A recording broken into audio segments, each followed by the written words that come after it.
we'll bring you now a special report, more like a mini documentary on the issue of security across the 63 years of Nigerian independence. This comes to you from Benedict Uku. You'll be seeing Dr. Getso once again on this report, and when we return, the program continues our live special telecast on Nigeria's independence.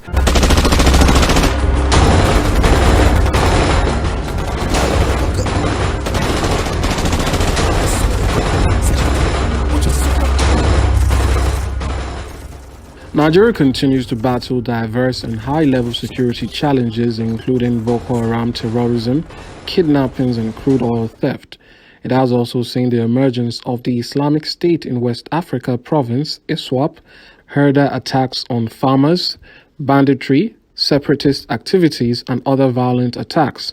The origin of Nigeria's security woes can be traced back to its post-independence history. Corruption, political turmoil, and a series of military coups have set the stage for the contemporary security landscape. Experts say that distrust provides strong subterranean currents driving insecurity today. If you look at all the crises, the conflict, inter and intra-conflict that we have been suffering, Nigeria have been experiencing, is simply because of that neo-colonialism and the colonial period, the colonialism period, as well as advancement of taken over by elites in a manner of serving as errand and frontiers for those colonial administrators, and at the same time playing the kind of the game of divide and rule policy. That is it. Insecurity is a global stuff. I don't think it's something that Nigerians can excommunicate themselves from.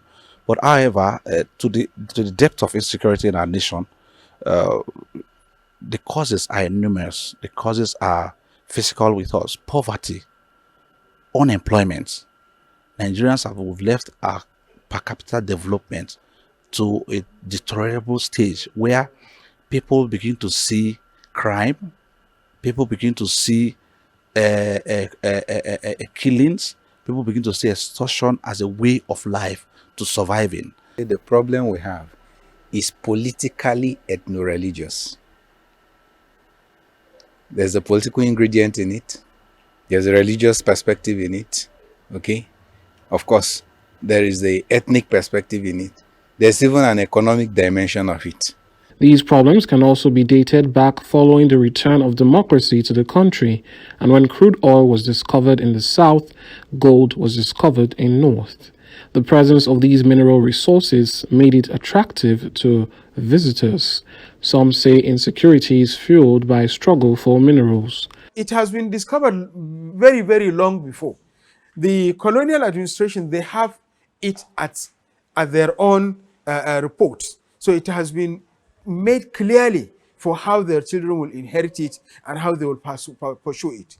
So it is a common goal they are struggling for.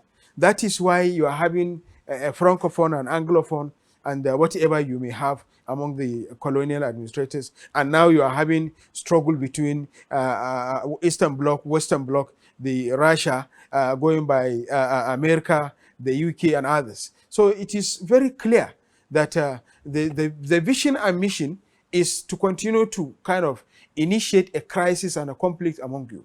Even though the end of colonialism has ended practically, but in disguise, we are still being colonized, whereby we don't have control of our resources. We don't even have control of our intellects, because a lot of intellectuals are being stolen to the Western world, where they are benefiting. I will not totally agree that it is totally because of developments, inventions that came up during regarding the oil sector and the mining sector that is causing insecurity. What is majorly causing insecurity in our country is the level of poverty. People are resorting to self-survival that is not productive, but a cankerworm and a devil to the economy. On terrorism and insurgency, one of the most pressing security challenges is the Boko Haram insurgency, which began in 2002 under the leadership of Mohammed Yusuf. Since 2009, this extremist group has unleashed large-scale violence, resulting in over 35,000 deaths. When you say Boko Haram, you say, why do you get it in Islam? I never see anything like that. Because I told, like I said, I have been reading, I read nothing less than 1,000 or more than 3,000 Islamic books. And I'm still reading. And I cannot see any scholar who can justify that Boko Haram is part of Islam. Or Islam is part of Islam. It is only a criminal doctrine initiated by either the CIA or the frontiers, the FBI, or those intelligence of the Western world, so that they can be able to sell out their arms and ammunitions. Banditry, initially a rural phenomenon in 2011, has also spread across the nation. Separatist agitations in the southeast and the emergence of groups like IPOB and Yoruba Nation have further fueled the disorder. But once a country is beginning to be poor and poorer, its citizenry, its membership, its populace will begin to resort to self-survival. And in a country where there is no production level, in a country where there is no SMEs in the country, productivity is in lower level, people will definitely resort to vices that will cause high level of insecurity. The political scene is not left out, with politicization of insurgency and terrorism giving headroom for rapid expansion and replication. We've also seen politicians use youths to perpetrate political evils and afterward dump them, bought sophisticated equipment for them to carry out, chase political process and get powers for them. Having gotten such powers, they've not gone back to empower those boys meaningfully, so that these boys have resorted using those sophisticated weapons on the people, on even the politicians. So they resort to kidnapping, they resort to all kind of things on our roads. So these have given riser to the level of insecurity in our country. So when we say political, of course, some people have been using the insurgency and all of that, to campaign, okay, to run down governments. Remember, during the Good Luck era, the Chibok girls was used as a campaign to show that the then Good Luck Ebele Jonathan-led administration wasn't doing well security-wise. So that was political, okay? Now, religious, oh yes, when the insurgency started, it was more or less like a Christian-Muslim thing. They were burning churches, but gradually it drifted away, okay? We now started having cases of mosques too being attacked by the same insurgents. On the economic impact, the economic repercussions of Nigeria's security are profound. Reports suggest that rising violence has cost the nation 11% of its GDP, equivalent to 119 billion naira. Moreover, numerous projects worth 12 trillion naira have been abandoned due to security concerns. The Global Peace Index for 2021 ranks Nigeria 146th out of 163 countries. Affects everyone, and we are no different from one of those that have suffered tremendously from insecurity. Farmers are not able to get to their farms to harvest because of insecurity. They had to deal with the issue of banditry, the issue of insecurity from moving from one place to the other, moving from their houses to their farms, being able to harvest the products that they have harvested. They've had to deal with negotiating with bandits to be able to give them access. They are being taxed by bandits before they are allowed to go to their farms. So this, of course, has affected the output tremendously. If you look at the global economy at the moment, you'll see that the global economy is going through a lot of turbulent changes, and Nigeria is no different from any of this group of nations going through some economic upheavals. But be that as it may, I'll say we're doing what we're supposed to do. The government is churning out good policies. The new administration has brought up policies that I think will change our country, will lead us to more economic prosperity. The Hausa man will tell you that the money from the cottons in the north and the granite pyramids was used to build the refineries in the south. And so, of course, they should have a stake in the oil. But the question I ask us is this: what stopped us from still allowing the granite pyramids to continue even while we had oil? What stopped us from allowing the cocoa and the rubber plantations to continue even when we had discovered oil? So what does it simply tell us? Our leaders lost focus and started gravitating towards a mono economy. So at the end of the day, we are practicing a mono economy and feeling the impact, because everything we are faced on right now is oil, okay? And then every other sector is dormant. And so what's happening? There's too much pressure on the oil sector. So the average Niger Delta man feels that their resources feeding Nigeria. Meanwhile, there are other resources in other parts of Nigeria. Ajaokuta still is lying fallow. Jos Steel is lying fallow. Arewa Textile lying fallow. Benue Cement almost moribund. Okay? And you can go on and on and on and on and on. According to experts, insecurity affects economic growth by discouraging investments, increasing unemployment, and diminishing government revenue. There's no one best solution. That's a very complex question. There's no one solution that can solve all of it, because we are faced with myriads of challenges, from robbery to armed banditry, But I think if a concerted effort by all, even the citizens themselves, we have to be conscious of security. We have to be able to work with the security agencies to provide information about the people we live with, our environment. And then, of course, economic situation also breeds insecurity. So once people are gainfully employed, the propensity to go into all sort of activities that are against the law will be reduced. So economic prosperity, one, a consciousness on the part of the citizenry itself in taking care of their own security, charge into their hands, because some of these things, some of these people live amongst us. So we must be able to provide information to the security agencies so that they can help ourselves. The Nigerian government, in a bid to tackle the multifaceted and growing security threats across the country, has invested hugely.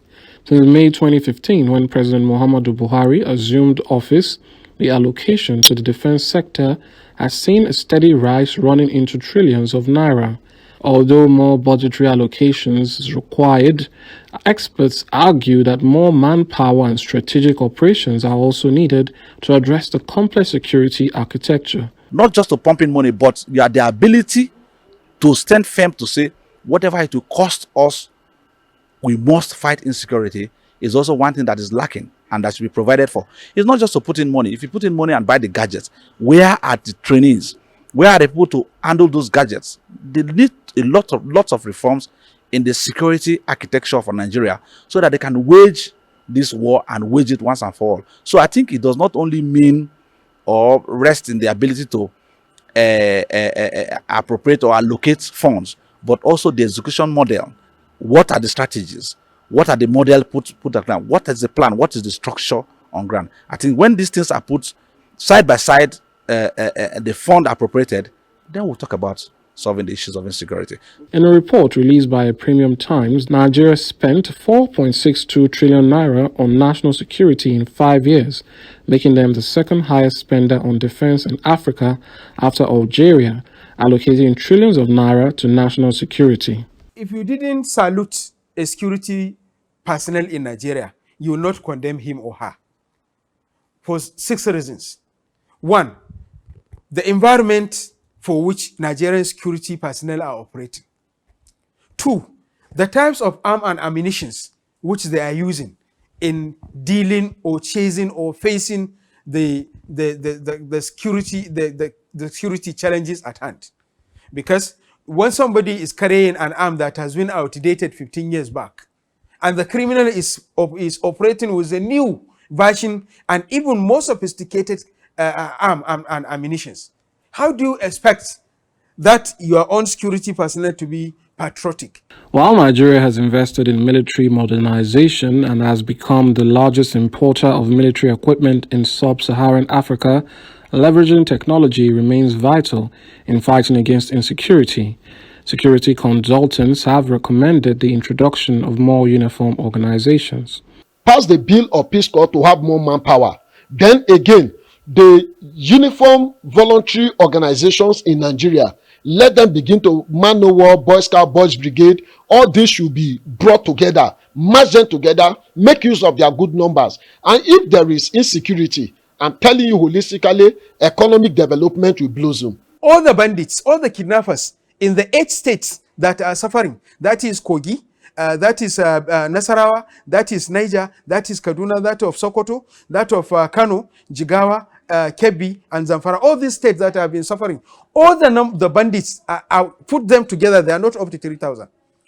So how can you tell me how many military units do we have? How many police division? How many AIGs? How many area commanders? How many divisional police stations do we have? So if at all we are sincere and honest, we will have managed this security. According to a report released by the Center for Democracy and Development, CDD, last year, at least 60,000 people have been killed in Nigeria's 18 northern states in the last 10 years due to insecurity.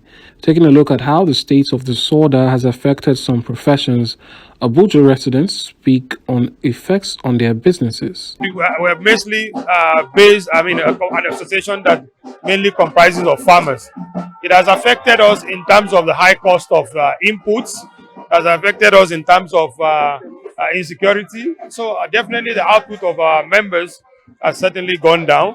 And of course, when companies who provide services to our members are faced with economic and harsh realities, that automatically will translate into have an effect on our members as well. So the meltdown has touched everybody. But I'm very confident that Nigeria are very resilient people, and I'm very confident that with the new direction the new government is taking, we will see upbeat is what we will look at. I don't think the government has really tried. There are a lot of things that the government needs to do. For them to handle insecurity in Nigeria, I think the government needs to talk to community leaders, starting from the emirs down to Meanguas. In every community, the leaders know the people in that community. They can be able to talk to those members of that community to identify those people that are new, those people that are not trusted, or even suspicious people. Even Abuja, they are kidnapping. I hear that they kidnap someone in education, they kidnap somebody in is it sports or this thing. So actually, the government, they are trying, but what I want to tell them, what me feel like telling them to do, they should check inside themselves and tell themselves the truth. Let the Nigerian breathe, not to be kidnapping. However, absolute poverty, illiteracy, and neglect of the youth in many of the northern states created ready pools of recruits that found solace in the use of ammunition. Amidst these challenges, experts emphasize the importance of developing human capital, especially among the youths. I will tell government to invest massively into education. Education is the bedrock of development. Any form of development you want, the drive force is education. So when I say education, I mean social reorientation. When I say education, I mean value reorientation. When I say education, I mean conventional education. When I say education, I mean vocational education. Government should fight poverty. Government should embrace productivity. When people are busy, they will not be thinking of those vices.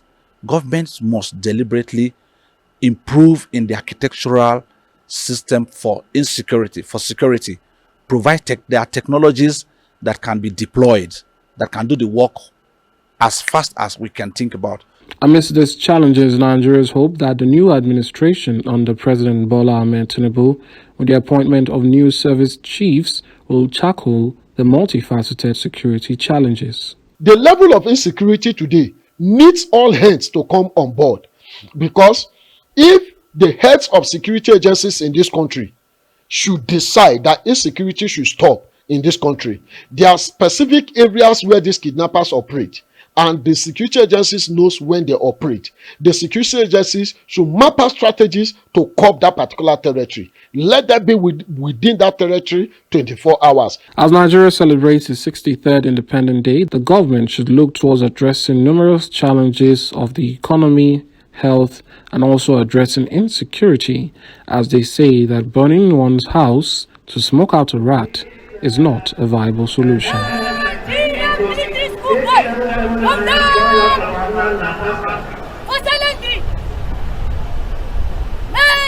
Your permission to carry on with the silent display. Your Excellency,